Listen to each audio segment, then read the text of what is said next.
అక్షయ తృతీయ అనగానే మనకు గుర్తొచ్చేది బంగారం. ఆ రోజు బంగారం కొంటే జీవితాంతం సిరి సంపదలు ఉంటాయని మన నమ్మకం.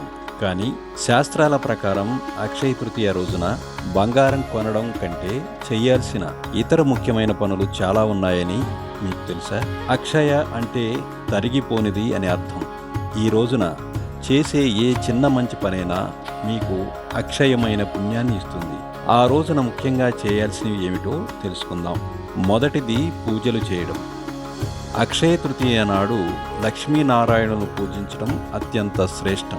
ఇంటిని శుభ్రం చేసుకుని దీపం వెలిగించి భక్తితో ప్రార్థించాలి. ముఖ్యంగా ఈ రోజున విష్ణు సహస్రనామ పారాయణం లేదా కనకదార స్తోత్రం చదివితే ఆ ఇంట్లో ఐశ్వర్యం తాండవిస్తుందని విశ్వాసం. రెండవది దానం. ఈ రోజు చేసే దానానికి అనంతమైన ఫలితం ఉంటుంది. ఉదకుంభ దానం. ఎండల తీవ్రత దృష్ట్యా చల్లని నీటితో నిండిన కుండను దానం చేయడం విశేషం.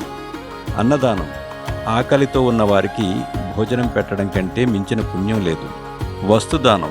పాదరక్షలు, గొడుగులు, విసనకర్రలు, దుస్తులు దానం చేయడం వల్ల పితృదేవతల ఆశీస్సులు లభిస్తాయి. మూడవది శుభకార్యాలు ప్రారంభించడం.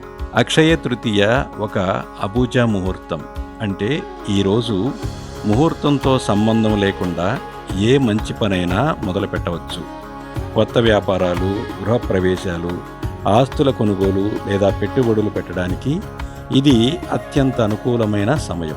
ఇక చివరిగా నాలుగవది బంగారం లేదా వెండి కొనుగోలు చేయడం.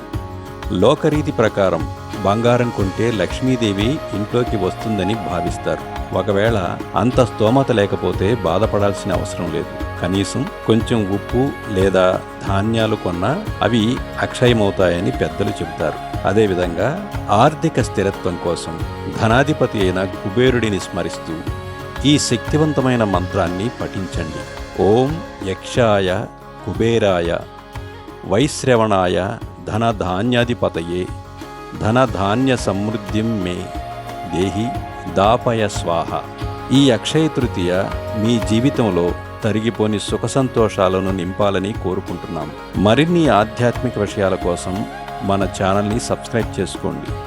ఓం శ్రీ లక్ష్మీదేవి నమః.